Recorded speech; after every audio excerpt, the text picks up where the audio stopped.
au chapitre 2 Chroniques, chapitre 12. 2 Chroniques, chapitre 12. L'exemple de deux rois qui vont s'enchaîner.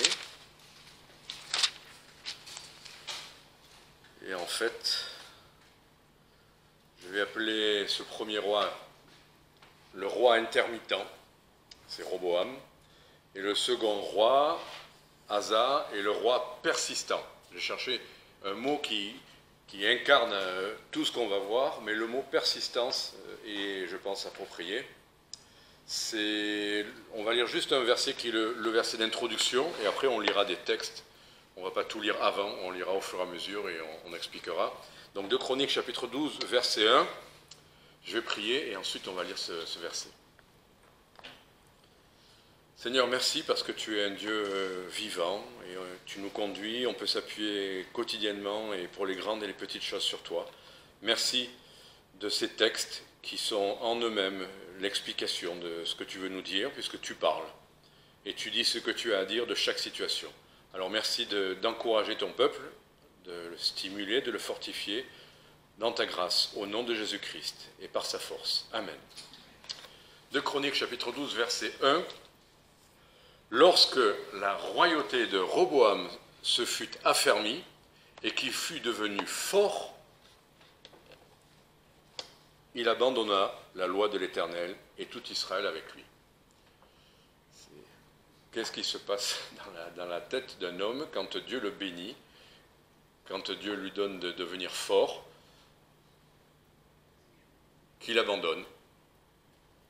Et alors qu'il lui avait donné cette force pour vivre tout ce qu'il avait à vivre, qu'il avait expérimenté, il a eu ce recul et il a abandonné la loi de l'Éternel, et non seulement lui, mais tout Israël avec lui, parce qu'il en était responsable, il était roi, choisi par Dieu, de la lignée royale de Juda.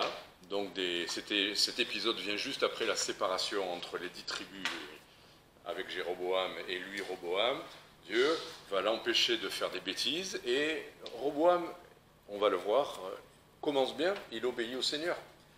Et le Seigneur le bénit et il prospère et on le voit, là, il abandonne le Seigneur alors qu'il était béni. Pourquoi ce genre de message? Après on verra l'autre roi, Asa, qui est le contre-exemple en étant le bon exemple. Pourquoi ces textes qui pourraient faire peur dans nos vies chrétiennes? Mais parce qu'il y a les deux, il y a les encouragements à marcher dans la bonne voie, il y a les avertissements, les warnings comme on dit, à ne pas tomber. Il y a ce verset dans 1 Corinthiens chapitre 10, verset 6, qui nous explique la place que ce genre d'épisode dans la Bible, à quoi ça nous sert à nous, chrétiens. Parce qu'on va dire, oh mais ça c'est un roi, je ne suis pas roi, ah mais ça c'est l'Ancien Testament, nous on est sous la grâce, bon, à quoi ça nous sert? Ben écoutez, ces choses sont arrivées pour nous servir d'exemple. L'exemple là en l'occurrence, c'est afin que nous ne désirions point de mauvaises choses comme ils en désirèrent. Voilà. Ce sont des exemples pour nous mettre en garde, pour qu'on ne tombe pas comme eux dans de mauvaises choses. Donc voilà, nos vies chrétiennes, prions qu'elles ne soient pas comme celle de Roboam intermittentes, et on va voir en quoi, mais qu'elles soient plutôt comme celle d'Asa, des vies chrétiennes faites de persistance, de progrès et d'obéissance continuelle. Roboam, le roi intermittent. Allez, on va faire maintenant notre petit retour en arrière, comme souvent. Chapitre 11, on va lire du verset 1 à 5. Donc c'est après, je vous ai dit, l'épisode de la dispute et de la séparation qui va durer. Roboam, verset 1, étant arrivé à Jérusalem, assembla à la maison de Juda et de Benjamin 180 000 hommes de guerre choisis pour combattre contre Israël, pour amener le royaume à Roboam. Mais la parole de l'Éternel fut adressée à Shemaïja, homme de Dieu, en ces termes. Parle à Roboam, fils de Salomon, roi de Juda, et à tout Israël en Juda et en Benjamin, et dis-leur, ainsi dit l'Éternel, vous ne monterez point, et vous ne combattrez point contre vos frères, retournez-vous-en, chacun dans sa maison, car ceci vient de moi. Et ils obéirent aux paroles de l'Éternel, et s'en renoncèrent, renonçant à marcher contre Jéroboam. Donc il a bien commencé, on voit bien, même au verset 5, c'est un peu la continuité. Roboam demeura donc à Jérusalem et il bâtit des villes fortes en Juda. Donc il avait un projet, la situation était, comme on l'avait vu il y a quelques semaines, inédite. Cette séparation, c'était quelque chose de dramatique dans l'histoire d'Israël. Et la première réaction, comme nous le disait Antoine, c'est la réaction charnelle, on va aller se battre contre eux, on va les faire rentrer dans le rang. Et Dieu dit non, vous n'irez pas, ne combattez pas contre vos frères, cela vient de moi. Et Dieu savait pourquoi ça devait arriver. Et suite à cela, Dieu va bénir Roboam, qui va commencer maintenant à travailler, versets 11 à 13. Et donc ces villes qu'il avait commencé à fortifier, verset 11, il les fortifia, il mit des gouverneurs, des provisions de vivres, d'huile et de vin, et dans chacune de ces villes, des boucliers, des lances, et il les rendit très fortes. Ainsi, Juda et Benjamin furent à lui. Donc on voit vraiment que le Seigneur, quand Roboam a bien commencé, il continue sur sa lancée, et Dieu le bénit, il fortifie des villes, il organise ça, des gouverneurs, de la nourriture, des armes, très bien. Et Dieu bénit ça au point que Juda et Benjamin le suivent. Il est un bon exemple. Il a commencé en étant un bon exemple, une force qui attire d'autres à sa suite. Versets 16 et 17, et à leur suite, de toutes les tribus d'Israël, donc même parmi les autres, ceux qui avaient à cœur de chercher l'Éternel, le Dieu d'Israël, vinrent à Jérusalem pour sacrifier à l'Éternel, le Dieu de leur père. Et ils fortifièrent le royaume de Juda et affermirent Roboam, fils de Salomon, pendant 3 ans. Car on suivit les voies de David et de Salomon pendant 3 ans. Alors cette petite expression, pendant 3 ans, moi, c'est ça qui fait tilt. Quand Dieu donne une durée limitée à quelque chose de bon, on se doute que derrière, ça va changer. Mais donc, même l'influence que lui avait sur Juda et Benjamin commence à rayonner, à influencer même ceux qui s'étaient séparés, et ceux qui d'Israël voyaient que c'était à Jérusalem, commençaient à venir, et eux-mêmes apportaient de leur force à Juda et Benjamin. Donc c'était vraiment un cercle vertueux qui avait commencé, qui demandait qu'à continuer. Mais, chapitre 12, verset 1, comme on l'a lu, écoutez, au lieu que ce cercle vertueux s'élargisse et continue à faire du bien, quand la royauté de Roboam s'est affermie, qu'il était devenu fort, il a abandonné la loi de l'Éternel. Il a abandonné la loi de l'Éternel. Ça ne dit pas il a abandonné l'Éternel, c'est il a abandonné la loi de l'Éternel. Bien sûr, on le sait que abandonner la loi de l'Éternel, c'est en soi déjà abandonner l'Éternel. Mais voilà, et tout Israël avec lui. Donc le bon exemple, le fédérateur et les Américains disent impact, quelqu'un qui a un impact autour de lui, ce bon exemple devient un mauvais exemple, et on dirait que tout repose sur lui, parce que voilà, tout Israël maintenant va, tout le bien qu'il avait fait à Juda et Benjamin, la bonne influence qu'il avait propagée même en Israël, tout ça part en éclats, et tout s'effondre. Pendant 3 ans, il a marché avec le Seigneur. Pendant 3 ans, il a été béni. Pendant 3 ans, Israël à sa suite, Juda et Benjamin et Israël à sa suite, ont été bénis. Pendant 3 ans. C'est pour ça que j'ai appelé ce roi intermittent, parce que ça n'a duré qu'un temps. Et quand il est devenu fort. Alors, qu'est-ce que Dieu va faire avec ça? Chapitre 12, verset 2. Juste après que Dieu donne le constat qu'il l'a abandonné, et il arriva, la 5e année, donc il a eu 2 ans entre deux. Pendant 3 ans, il a marché avec le Seigneur, et pendant 2 ans, il y a comme une période de pause. Et il arrivait à la 5e année du roi Roboam, que Shishak, roi d'Égypte, monte contre Jérusalem, parce qu'ils avaient péché contre l'Éternel. Voilà, là, c'est assez classique dans l'histoire d'Israël, la correction arrive. Temps de patience, temps d'attente, il ne se passe rien. Alors on croit que comme il ne se passe rien, tout va bien. Ça n'allait pas bien. C'était le temps de la patience de Dieu. Vient la correction, pas le châtiment, la correction. Shishak est là comme une écharde ou une pique d'avertissement. Ça nous arrive dans nos vies chrétiennes. On s'est un peu relâché et arrive une circonstance, quelque chose qui nous saisit. C'est le bon moment pour se dire, est-ce que j'ai mal agi pour qu'il m'arrive ça? Est-ce que, Au contraire, Dieu va l'utiliser comme un élément de sanctification, de fortification. Voilà, les épreuves ne sont pas là pour nous dire nécessairement tu as mal agi. Les épreuves peut être aussi quelque chose qui nous rapproche de Dieu. Mais là, en l'occurrence, c'était une correction. Shishak arrive. Alors, versets 5 à 9. Alors, Shemaéja, le prophète, vint vers Roboam et vers les chefs de Juda, qui s'étaient... Bon, là, la responsabilité est partagée, on le voit. Roboam et les chefs. Ok. Qui s'étaient assemblés à Jérusalem et à l'approche de Shishak, et il leur dit, « Ainsi a dit l'Éternel, vous m'avez abandonné, moi aussi je vous abandonne aux mains de Shishak. » Pour l'instant, je maintiens ça. C'est intéressant. Quand on se pose la question, « Ah, qu'est-ce qui m'arrive? Est-ce que c'est Dieu qui me punit ou est-ce que c'est une épreuve simplement pour m'approcher de lui ?» Dieu ne nous laisse pas dans l'expectative, il ne nous laisse pas nous tromper. Si c'est parce qu'on a mal agi, il va nous expliquer. Et c'est le moment pour nous, si on hésite, de dire, Seigneur, est-ce que j'ai mal agi? Ou est-ce que c'est une épreuve que tu veux bien pour ma vie chrétienne? Qu'est-ce qu'il en est?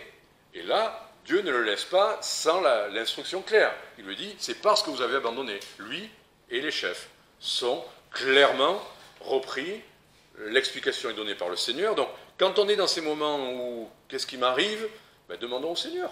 Seigneur, qu'est-ce qu'il en est? Est-ce que je suis sur une mauvaise voie? Est-ce que tu veux me montrer quelque chose? C'est pas se sentir coupable tout de suite, on n'a pas nécessairement mal agi. Mais c'est quand même un bon moment pour dire, Seigneur, qu'est-ce que tu en dis? Qu'est-ce que tu me montres? Qu'est-ce que tu dis toi, que je sache si je dois simplement m'accrocher à toi ou si je dois me corriger et faire quelque chose que je n'ai pas bien fait. Voilà. Et la suite du verset dit, vous m'avez abandonné, moi aussi je vous abandonne. Verset 6, alors les chefs d'Israël et le roi s'humilièrent et dirent, l'Éternel est juste. Donc ils se laissent reprendre. Ça peut arriver à n'importe qui dans sa vie chrétienne d'avoir un moment de glissement, mais quand le Seigneur nous parle, l'attitude à avoir, c'est d'écouter et de corriger tout de suite et de dire « l'Éternel est juste, c'est moi qui ne suis pas juste ». C'est pas de dire « ah, pourquoi il m'arrive ça, toujours j'ai des problèmes ». Arrêtons ça. Il y a des raisons aux épreuves dans nos vies. C'est l'une ou l'autre. La correction ou la sanctification qui est pour notre bien. Le fruit que Dieu veut qu'on porte, ben voilà, si un sarment porte du fruit, il l'émonde. Et donc ne supplions pas le Seigneur de « oh non, ne m'envoie rien, pas de problème. Voilà, ces jeunes, quand il leur arrive, oh pourquoi je dois courir après mon train, oh pourquoi on se retrouve à l'aéroport de Nice ?» C'est pas pour pleurnicher, c'est pas pour dire oh, Dieu ne répond pas à nos prières. C'est qu'est-ce que Dieu va faire? Et Dieu fait des choses magnifiques. Et c'est l'occasion d'expérimenter, non pas de se plaindre, de se lamenter, de dire pourquoi il m'arrive que des problèmes. C'est l'occasion d'expérimenter les choses que Dieu va faire pour le glorifier. Là, j'aime beaucoup, et je peux vous dire aux Philippines, quand j'ai lu la réaction de l'Église à ça, je dis merci Seigneur pour son Église qui est vivante, qui réagit, mais qui fait ce qu'il faut. Oui, on pourrait dire oh, on a prié pour toi, voilà, t'inquiète pas. Et oui, mais il y a une situation, il y a des besoins pressants, c'est ce que dit la Bible. Quand il y a des besoins pressants, il ne suffit pas parfois de dire oh, je prie pour toi, t'inquiète pas. Tu n'as rien dans ton frigo, tu n'as plus d'argent, oh, ben je prie pour toi, tiens. Que Dieu envoie un corbeau qui va nourrir, remplir ton frigo, faire des courses. Quand on peut faire quelque chose, il faut le faire. Et je rends gloire à Dieu de ça. J'étais tout heureux, moi, aux Philippines, quand j'ai suivi, je n'avais pas beaucoup de temps pour lire. Mais le moment où j'ai lu hop, toute l'histoire d'un coup. Parce que j'ai vu tout c'était pas à la même heure.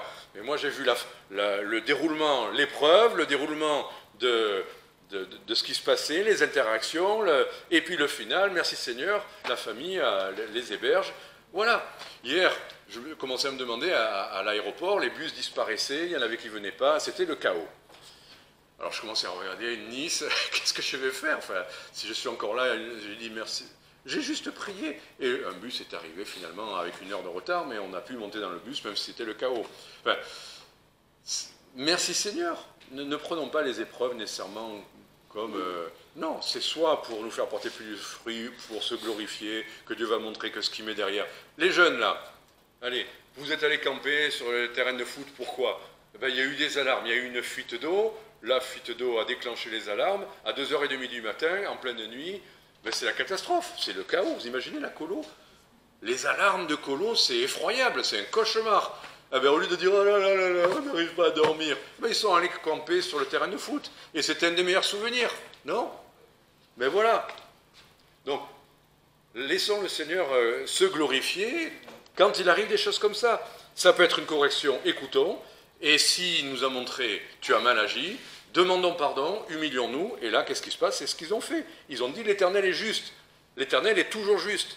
Même quand on est bloqué, quand il y a un pneu qui est crevé et qu'on est bloqué à l'aéroport et qu'on a raté le train, ne disons pas « Ah, Dieu ne répond pas aux prières ». Disons « Qu'est-ce que Dieu va faire maintenant ?» pour montrer qu'il est juste et qu'il est glorieux. Donc voilà, repentance, pardon, mais à partir du verset 5 à 9, lisons la suite. Dieu dit clairement « Vous m'avez abandonné », d'accord? Il s'humilie. Et verset 7, « Quand l'Éternel vit qu'il s'était humilié, la parole de l'Éternel fut adressée à Shemaïja, et il lui dit, ils se sont humiliés, je ne les détruirai pas. Donc déjà, pas de châtiment, pas de condamnation, je ne les châtierai pas. Je ne les détruirai pas. Je leur donnerai bientôt un moyen d'échapper. Et mon courroux ne se répandra point sur Jérusalem par la main de Shishak. Toutefois, ils lui seront asservis, afin qu'ils sachent ce que c'est que de me servir ou de servir les royaumes des autres pays. C'est le frère des Philippines, on parlait de ce genre de situation. Il me dit, j'essaie d'enseigner aux chrétiens que Dieu est un Dieu de grâce, que Dieu pardonne, dans la nouvelle alliance comme dans l'ancienne, c'est le même Dieu. Et si on s'humilie et qu'on se repent et qu'on demande pardon, ben Dieu pardonne. Et son courroux ne s'abat pas sur nous, il est déjà tombé sur Jésus-Christ. Dieu n'a pas besoin de nous châtier. Mais il y a parfois des conséquences dans nos vies aux choses qu'on a mal faites ou pas faites, quand le Seigneur nous demandait de le faire. Il y a des conséquences. Dieu est un Dieu de grâce, Dieu pardonne, il n'y a pas de souci. Mais parfois, il laisse des conséquences pour qu'on apprenne à ne pas retomber. Les enfants qui veulent absolument mettre la main sur la plaque, on les avertit, on leur dit non, ne fais pas ci, ne fais pas là. Et un jour, ils y vont quand même et ils mettent la main sur la plaque. Ils se brûlent. Qu'est-ce qu'ils apprennent? Ils apprennent qu'il ne faut pas mettre la main sur la plaque. Et ils ne la remettront pas. Et ils se rappelleront qu'ils ont été avertis. Et que Dieu était là pour leur dire, ne le fais pas une fois, ne le fais pas deux fois, ne le fais pas trois fois. Et puis si on veut quand même le faire, eh bien un jour, on a des conséquences.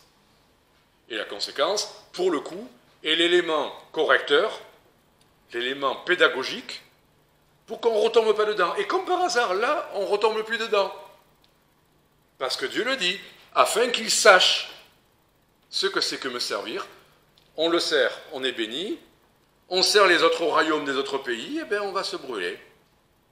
Et ce sont les conséquences. Ce n'est pas Dieu qui nous châtie, c'est nous qui, par notre entêtement à mal agir, eh bien, donnons le moyen aux circonstances défavorables de nous faire comprendre la leçon. Voilà, donc, repentance, pardon, mais conséquences. Et maintenant, voyons comment Dieu conclut cette histoire-là, verset 12. Ainsi, comme il s'était humilié, la colère de l'Éternel se détourna de lui, et il ne le détruisit pas entièrement.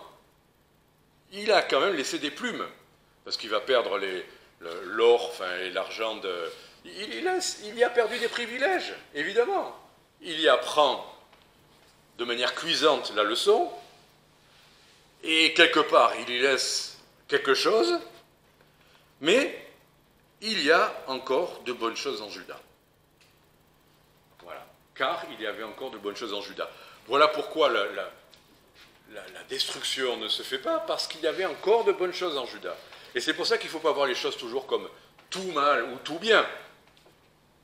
Il n'y a personne qui marche tout bien, et il y a en l'occurrence, ceux qui marchent tout mal, comme disait notre frère, Dieu va s'en occuper radicalement. Mais entre les deux, c'est pas ou tout blanc ou tout noir.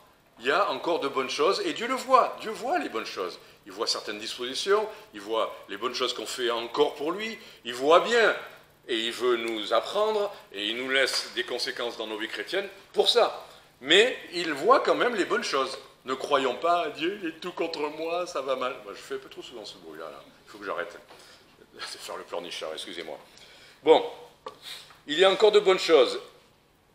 Mais la conclusion finale, chapitre 12, verset 13, le roi Roboam se fortifia donc dans Jérusalem, donc quand même, il se fortifie. C'est bien. Et il régna. Et il avait 41 ans quand il devint roi, il régna 17 ans à Jérusalem. On dit c'est bien. Ça veut dire qu'il va rester roi quand même pendant 17 ans. Donc là, pour le coup des 3 ans où c'était super, pendant 17 ans encore, c'est pas trop mal, on va dire, il y a encore des bonnes choses, sauf que, il y a la fin du verset, il régna 17 ans à Jérusalem, la ville de l'Éternel, que l'Éternel avait choisie de toutes les tribus d'Israël, pour y mettre son nom. Sa mère s'appelait Naama l'Ammonite. Pas trop bon ça. Bon, on n'y peut rien. Mais verset 14, pour le coup, il fit le mal. Il fit le mal car il n'appliqua pas son cœur à chercher l'Éternel. Il y a encore des bonnes choses, mais il fit le mal. Donc ne nous disons pas, bon, il y a encore des bonnes choses, bon, d'accord, Dieu me punit, corrige un peu, mais je vais quand même tenir longtemps comme ça, je suis roi encore 17 ans, enfin, je tiens la route, tout va bien. Non, Dieu est clair là-dessus, son diagnostic, c'est il fit le mal. Pourquoi? Il n'y a pas une liste de choses terribles qu'il ait faites, mais il y a une chose, il n'appliqua pas son cœur à chercher l'Éternel. Il a tenu la route, apparemment, comme on dirait, dans l'église, il est là, tout va bien, il donne sa dîme, il fait ce qu'on lui demande, enfin... Apparemment, pendant 17 ans, ça dure, tout va bien, il n'y a pas de gros châtiments, ça va. Sauf que Dieu sait ce qu'il y a dans notre cœur. Et dans le cœur, c'est s'appliquer à le chercher. S'appliquer à le chercher. Pas simplement le chercher par intermittence, ça va mal, qu'est-ce qui ne va pas? Ah, ça va mieux, merci Seigneur, et maintenant je recommence ma petite vie. Non, s'appliquer. L'application. Applique-toi. Vous connaissez ce verset? Paul à Timothée, applique-toi à la lecture. C'est pas, oh j'ai lu ma Bible aujourd'hui, oh j'ai lu ma bonne semence, oh j'ai lu un petit chapitre, enfin, applique-toi à la lecture. Mais c'est du cœur.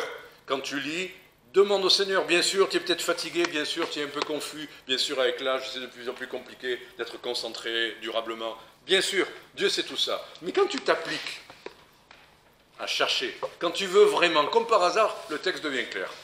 Moi, quand je prépare un message, les textes deviennent clairs. Ils s'ouvrent, bloum, bloum, comme ça. Et puis quand, bon, j'ai ma journée, j'ai beaucoup de choses à faire, je lis un peu, ben là, bon, c'est confus, je lis un petit bout là, mon cerveau... Applique-toi à la lecture. Ah, c'est compliqué, c'est dur, j'ai mon cerveau qui va faire bien. Applique-toi, insiste. À chercher l'Éternel. Chercher l'Éternel, c'est une expression de l'Ancien Testament, mais qui veut dire quoi? Ben, ça veut dire, Seigneur, qu'est-ce que tu veux? Seigneur, qu'est-ce que tu me dis? Seigneur, dis-moi ce que tu veux. Je veux marcher avec toi, je veux être dans ce premier amour. Et je vous assure que quand je prêchais aux Philippines, il y a eu des fois où avant le message, je disais mon cœur, Seigneur, je devrais être rempli de j'ai qu'à me lever pour que ça déborde. J'avais l'impression que c'était tari. Et je peux vous dire que j'ai crié à chaque fois avant le message, Seigneur, puisque je suis là pour ton Église, pour les frères et sœurs qui ont des besoins, peut-être pour quelque chose que tu as à leur transmettre, remplis ma bouche, remplis mon cœur. Ce que je suis avant, tu le sais, je le sais, c'est pas acceptable. Alors Seigneur, mets ton amour, mets ta reconnaissance, mets un esprit de louange, mets un esprit de force, mets ce que tu veux. Et Dieu n'a jamais fait défaut. Parce que, simplement, j'ai cherché. Même si c'était 10 secondes avant le message, j'ai cherché à ce qu'il agisse. J'ai cherché simplement une petite prière. Ça ne veut pas dire, oh, mais à partir de maintenant, je vais jeûner, prier pendant 3 jours d'affilée. C'est pas ça. C'est chercher. Qu'est-ce que tu as à dire? Qu'est-ce que tu veux faire? Et je le ferai. Et le Seigneur le fait. Donc voilà, l'exemple de Roboam, le roi intermittent, on a vu. Qu'est-ce qui ne va pas? Qu'est-ce qu'il a fait de bien? Qu'est-ce qu'il n'a pas fait? Tombons pas comme lui dans les pièges. N'ayons pas une vie chrétienne en dents de scie, comme si c'était normal. Parce qu'il y a des exemples qui montrent que ce n'est pas une fatalité. On va voir Asa. Maintenant, Asa, chapitre 14. Donc Asa n'est pas le fils direct. Il va y avoir Abijah entre deux, un autre, qui lui aussi aura son propre parcours. Mais Asa est intéressant. Chapitre 14, verset 1. Abijah s'endormit avec ses pères, et on l'ensevelit dans la cité de David, et Asa, son fils, régna à sa place. De son temps, le pays fut en repos pendant 10 ans. Dieu, quand même, tient compte de la chronologie. Des fois, les gens, oh, Dieu, il est le même, aujourd'hui, hier, demain, éternellement, il est hors du temps. Il est hors du temps. Lui, mais pour les histoires humaines, il tient la comptabilité des années, il tient la comptabilité des jours. 10 ans. Donc, Roboam, c'était 3 ans. Il a marché avec le Seigneur 3 ans. Asa, 10 ans. C'est mieux déjà. Pendant 10 ans. Ok. Et verset 2. Asa fit ce qui est bon et droit aux yeux de l'Éternel son Dieu. Donc, on voit là, autant ça se terminait avec tout à l'heure l'un, il n'a pas fait ce qu'il fallait et il a désobéi, etc. Autant Asa dit, il a fait ce qui est droit et bon. Donc, il a été juste et bon dans son règne. Très bien, c'est l'appréciation dans la durée. 10 ans.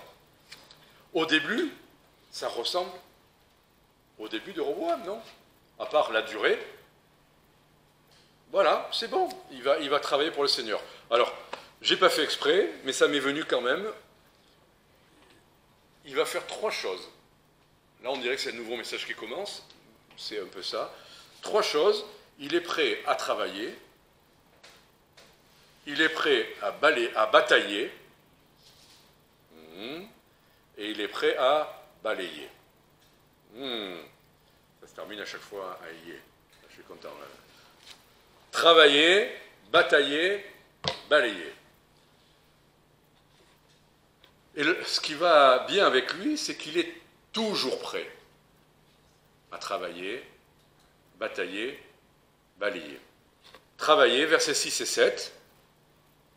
Il bâtit des villes fortes en Juda, car le pays fut en repos, et pendant ces années-là, il n'y eut point de guerre contre lui, parce que l'Éternel lui donna du repos. Et il dit à Juda, bâtissons ces villes, environnés de murailles, de tours, de portes et de barres. Le pays est encore devant nous, parce que nous avons recherché l'Éternel notre Dieu. Nous l'avons recherché, et il nous a donné du repos de tous côtés. Ainsi, ils bâtirent et prospérèrent.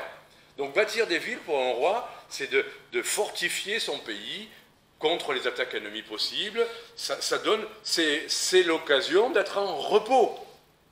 Ces villes fortifiées donnent le repos. L'ennemi ne s'attaque pas à des villes fortifiées. Et Dieu bénit parce que lui fait le nécessaire, il se fortifie en recherchant l'Éternel. Ils se fortifient tous ensemble en recherchant le Seigneur. Il n'est pas tout seul, Roboam. C'est le pays tout entier, c'est les chefs qui ensemble cherchent le Seigneur. Encourageons-nous à chercher le Seigneur les uns les autres. Quand ces jeunes se retrouvent ensemble et qui se fortifient dans le Seigneur, c'est ensemble. Il n'y a pas un super-héros qui envoie à tout le monde des rayons pour les fortifier. Et parfois, on voit les prédicateurs ou les responsables. Envoie-moi des rayons, et on l'appelle, envoie-moi des rayons, des super pouvoirs que toi tu as. C'est pas comme ça. On se fortifie les uns avec les autres, ensemble. Oui, les pasteurs, les gens appelés sont là pour exhorter, encourager, et ils ne renient pas cette part de responsabilité. Mais c'est ensemble que les choses se font. Ça a l'air d'être un leitmotiv. Non, c'est un enseignement biblique. Alors quand les chrétiens me disent « Ah, mais moi ça va, j'ai ma lecture, j'ai ma prière, j'ai pas besoin d'une église ». J'ai encore discuté avec une dame de la Martinique hier, quand on attendait Non, de la Guadeloupe, pardon, excusez-moi, mélangeons pas tout. Excusez-moi. Elle me disait « Ah, mais moi, je lis ma Bible tous les matins, je prie le bon Dieu, etc. » Bon.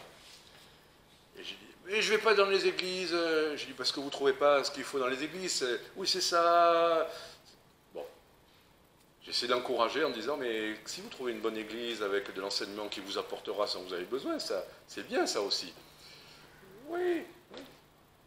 Mais il y a trop de gens qui disent, ah, je n'ai pas besoin d'une église. C'est dans la Bible, les églises. On a besoin les uns des autres. Il n'y en a pas un qui a tout, où on a Internet aujourd'hui avec YouTube. On dit, oh, j'ai ce qu'il me faut, j'ai plein de messages. Alors, voilà, les pasteurs machin, les pasteurs trucs, il y en a partout. On n'a plus besoin de l'église aujourd'hui. Mais non, c'est faux. On a besoin de ces moments où on partage les uns les autres. Bon, enfin voilà, je n'ai pas besoin de refaire une leçon dessus. Et donc il faut travailler à tout ce que le Seigneur nous donne pour nous fortifier. Prière, lecture, vie d'église, évangélisation, enfin voilà, travailler. Et être toujours prêt à travailler. Pas dire, bon, ça y est, j'ai fait ma part. Tiens, il y a eu l'expo Bible, après, tranquille. Non, je ne parle pas pour toi, je parle pour moi. Enfin, je veux dire, après l'expo Bible, je reviens ici. Après l'expo Bible, qu'est-ce qu'il y avait? Je ne sais plus ce qu'il y avait. Bon, les Philippines tout de suite, enfin bon. Et après les Philippines, ben là j'ai reçu hier soir, à peine, je n'ai même pas dormi, que je reçois Pensacola, alors le prochain voyage, on fait ça, on va là, et patati patata. Et après j'ai Sam Rothman. Enfin, eh ben voilà, c'est très bien, toujours prêt à travailler. Moi je suis ravi d'être bien occupé. Et à peine ça c'est terminé, j'essaie de partager avec le frère des Philippines, un exemple dans l'Ancien Testament. Les sacrifices. On apporte un sacrifice de louange à l'Éternel, le sacrifice est consumé. Qu'est-ce qu'on fait après? On passe son temps à « Oh là là, c'était merveilleux, oh là là, c'était beau, qu'est-ce qu'on est béni, et qu'est-ce qu'on bénit le Seigneur de... » Le lendemain, après le sacrifice, les sacrificateurs, ils viennent chercher la cendre, et ils vont la jeter à l'extérieur du camp. On n'en parle plus. À chaque jour suffit sa peine, comme à chaque jour suffit sa bénédiction. Et l'apôtre Paul, il dit, oubliant ce qui est en arrière, enfin me portant ce qui est en avant. Il parlait bien sûr de sa vie d'avant. Mais quand même, bénissons le Seigneur, rendons-lui gloire. Puis quand c'est rendu, voilà, apportons les cendres. On ne vit pas de cendres. On vit de sacrifices vivants. Nos corps sont des sacrifices vivants. S'ils sont vivants, c'est pas ouf. J'ai fait ça maintenant pendant 6 mois, je vais pouvoir bénir le Seigneur de ces beaux moments, regarder les photos, etc. Non, il y a d'autres choses à faire maintenant. Et chaque jour, il y aura quelque chose de nouveau. Chaque jour. Donc après là, il y a ça, et après là. Et il y aura toujours, parce que Dieu est un Dieu vivant. Et le Dieu vivant, il ne se repose pas la moitié de l'année comme en France. Donc travailler, bâtir et prospérer. Verset 8, alors qu'ils sont en train de travailler, alors qu'ils sont en train de bâtir des tours, qu'est-ce qui se passe? Asa avait une armée de 300 000 hommes, c'est bien ça, de Juda portant le grand bouclier, la lance, 280 000 de Benjamin portant le petit bouclier, tirant de l'arc, tous vaillants guerriers. Donc quand même, allez, il est bien préparé, il y a des armées, on va se dire, ils vont être tranquilles, Dieu leur donne du repos, ils vont être tranquilles. Et nous on dit, Seigneur, laisse-nous tranquilles. Pas d'épreuve, hein. Et puis, verset 9, mais Zérak, l'Éthiopien, sortit contre eux avec une armée d'1 million d'hommes et de 300 chars, et il vint jusqu'à Marécha. Pourquoi? On comprend Shishak, le roi d'Égypte, avec Roboam, mais lui, là tout va bien, il est à fond, il fait tout ce qu'il faut. Pourquoi une bataille maintenant? Eh bien il ne dit pas, oh Seigneur, laisse-moi bâtir, laisse-moi continuer à faire du bien à ton peuple, fais-les repartir. Non.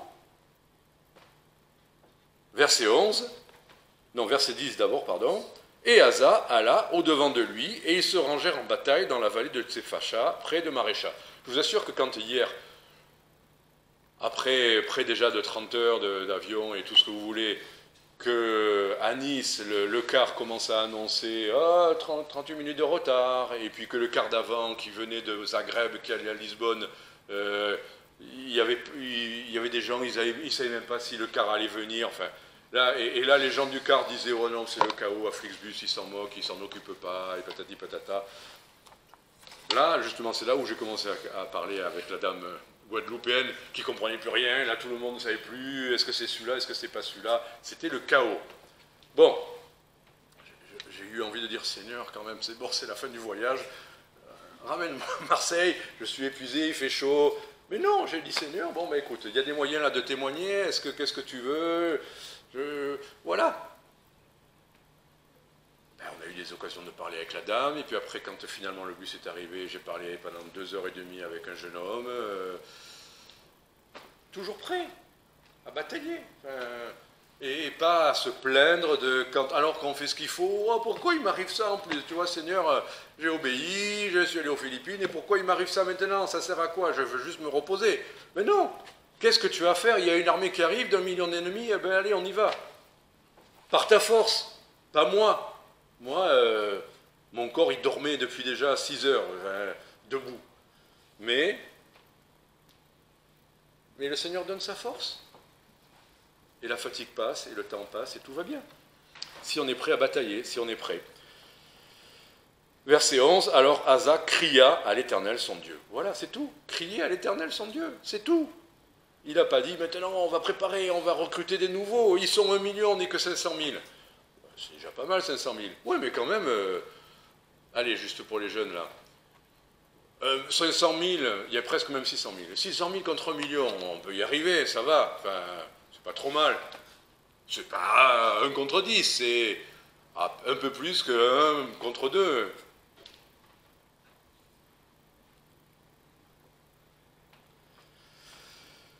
Il faut crier à Dieu, pas croire qu'on va s'en tirer. Oui, c'est ça que je voulais vous dire. Imaginez, finale de la Coupe de l'UEFA, il y a une équipe, ils ont le droit d'avoir 22 joueurs contre 11. Qui c'est qui voudrait d'un match comme ça?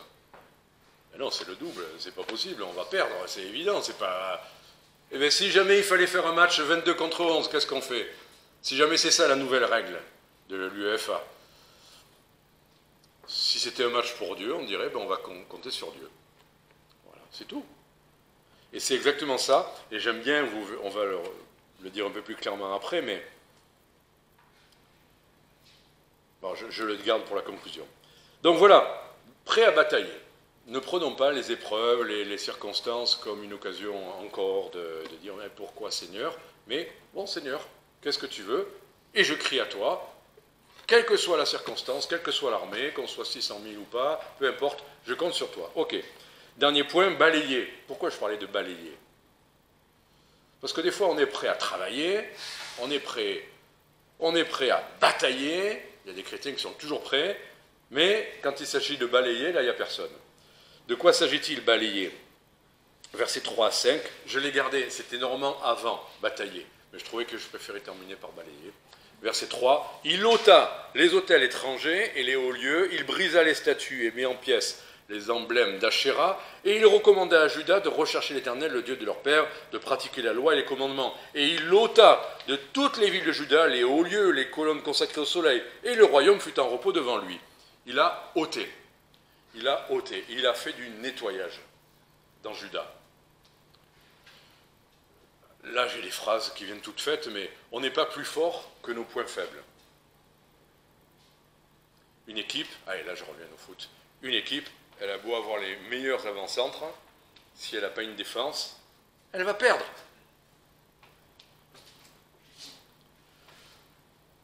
Et ces idoles, toutes ces choses-là étaient, même s'il y avait des villes fortes, fortifiées, des points forts, on évangélise, on prie, s'il y a des points faibles dans notre vie chrétienne, des pratiques peu recommandables, ce sont nos points faibles. Et l'ennemi va nous attaquer sur nos points faibles. Donc ne disons pas, ouais, on a tellement de points forts, on a des villes fortes, on est bien organisé, on est 600 000. Ne croyons pas que nos points forts vont compenser nos points faibles.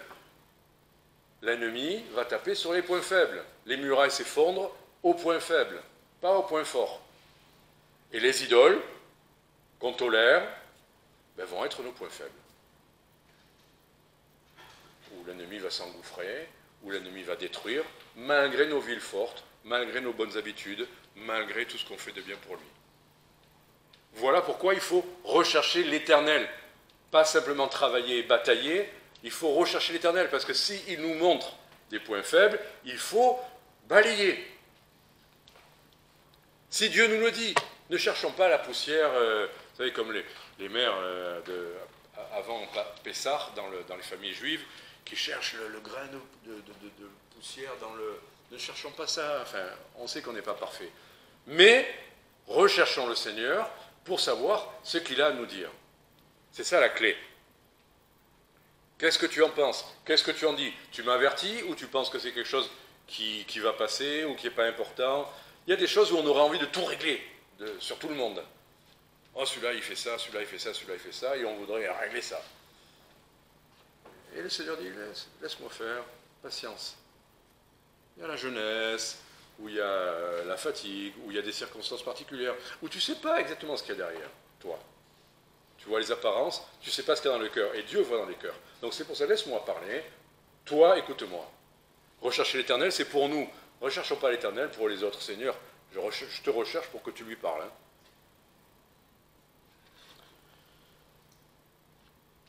Versets 12 et 13, l'Éternel. Non, c'est pas de ce chapitre-là. Là.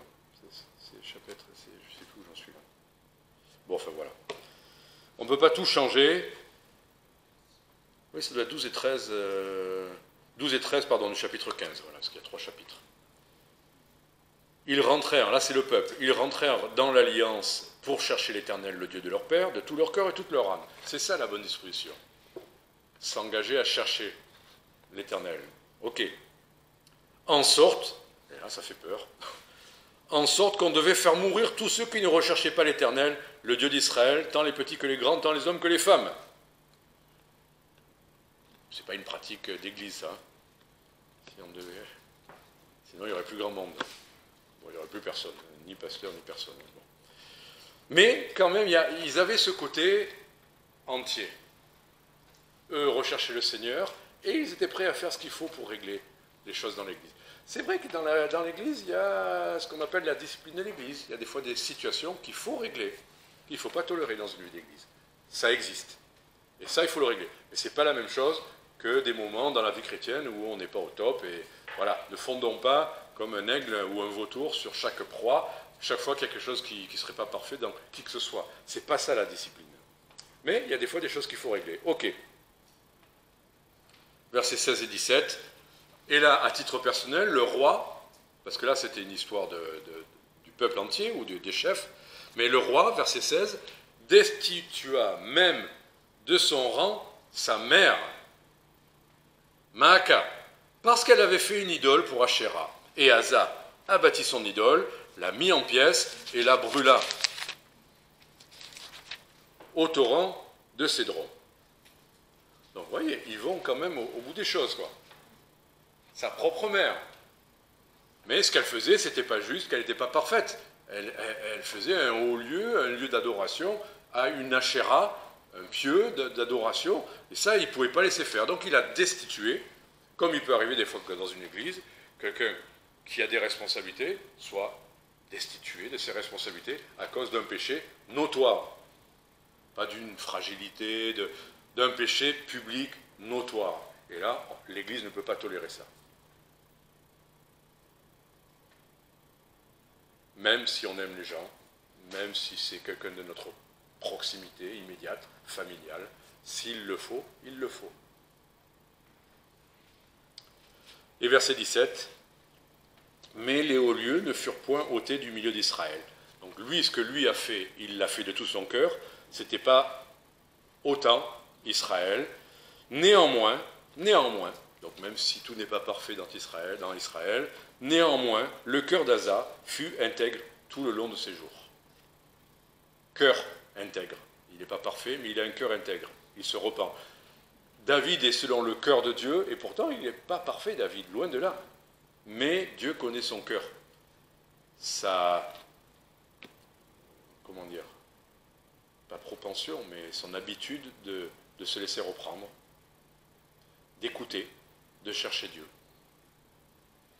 C'est ça être intègre. C'est pas être parfait.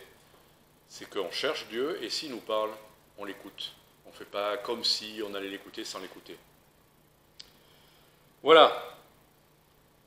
Malgré tout ça, là on ne va pas le développer, mais Asa va déraper à la fin, toute fin de sa vie, parce qu'il n'aura pas cherché jusqu'à la dernière seconde. Il y aura une circonstance où il ne va pas faire ce qu'il faut. Donc Asa n'a pas été parfait, mais malgré tout, ce que Dieu en dit, c'est que bon, il a été intègre dans son cœur. Il a fait un écart à la fin de sa vie. Conclusion, notre force, parce qu'il s'agit de force, c'est de chercher l'Éternel, de faire appel à lui. C'est ça, chercher l'Éternel, faire appel à lui en toutes circonstances. Et c'est ça que je voulais vous dire tout à l'heure, que j'avais envie. quand Asa va faire appel à Dieu, verset 11, chapitre 14, Asa cria à l'Éternel, quand l'armée vient contre lui. Asa cria à l'Éternel son Dieu et dit, « Éternel, tu ne fais point de différence pour aider, que l'on soit nombreux ou sans force. » J'aime beaucoup ça, que l'on soit nombreux ou sans force. Ça ne dit pas, on ne va pas faire les misérables, on n'est que 600 000. Non. On peut parfois, dans certaines circonstances, avoir des points forts qui sont réellement des points forts. Je dois prêcher, j'ai un message bien préparé, je suis à peu près convaincu de tous les points. Je pourrais dire, je m'avance avec une armée quand même qui tient la route. Et il faut le faire, ça. Il faut préparer, il faut se préparer et préparer le message, tout ce qu'on fait. Et pas dire, ah, je ne sais rien faire si on a préparé un message qu'on sait que le Seigneur a conduit. Voilà, on a des choses pour se présenter devant Dieu, des capacités que Dieu nous donne, des dons que Dieu nous donne. Mais il n'empêche, on reste dépendant, on a toujours besoin de l'aide de Dieu. Et on a toujours, point fort, point faible, 1 contre 10, 600 000 contre 1 million. C'est ce qu'il dit. Voilà, que tu aides, qu'on soit nombreux ou qu'on soit une poignée. Et c'est la même chose. Je voulais vous partager ça pour finir, parce que notre vie chrétienne, on se prépare à fond avant les grandes épreuves ou les grandes circonstances. Là, les fêtes, je vais partir aux Philippines, là, je me prépare à fond. Et après, quelques jours de vacances, là ça va, j'ai pas besoin, on est là pour se reposer, on est là pour se détendre. Voilà, hier soir, je suis fatigué, je me couche. Bon. Petites circonstances, grosses circonstances, quotidien, lundi, dimanche, vacances, épreuves ou faciles, peu importe, on a toujours, tous les jours, besoin de l'aide de Dieu. On doit toujours crier, Seigneur, pour cette journée, conduis.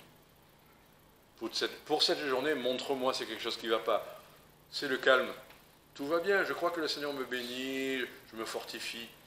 Que ce ne soit pas pour abandonner l'Éternel, mais que ce soit au contraire, pour le rechercher, à plus forte raison que j'ai du temps, à plus forte raison qu'aujourd'hui j'ai cette disposition, à plus forte raison qu'il a béni, je vais le chercher, pas pour dire, oh maintenant, allez, je m'effondre comme un soufflé.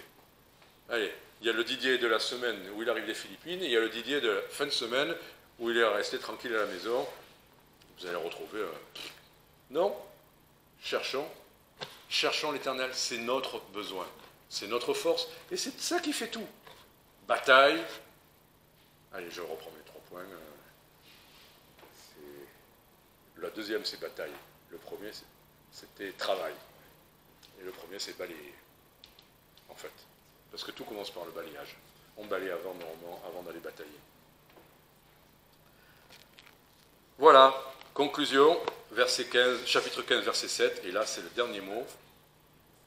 Chapitre 15. Alors, est-ce que c'est le bon... Attendez, est-ce que c'est chapitre 15 ?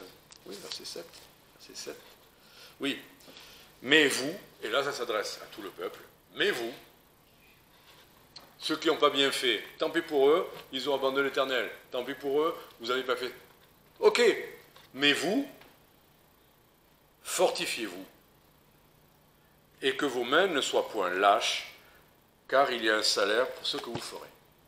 Ah, je n'ai pas de force, je me sens faible. Eh bien, fortifie-toi. Ah, je tombe de chute en chute. Eh bien, fortifie-toi dans le Seigneur. Mais je ne me sens pas. Ben justement, tu en as besoin. Moi, je suis déshydraté. Ben bois.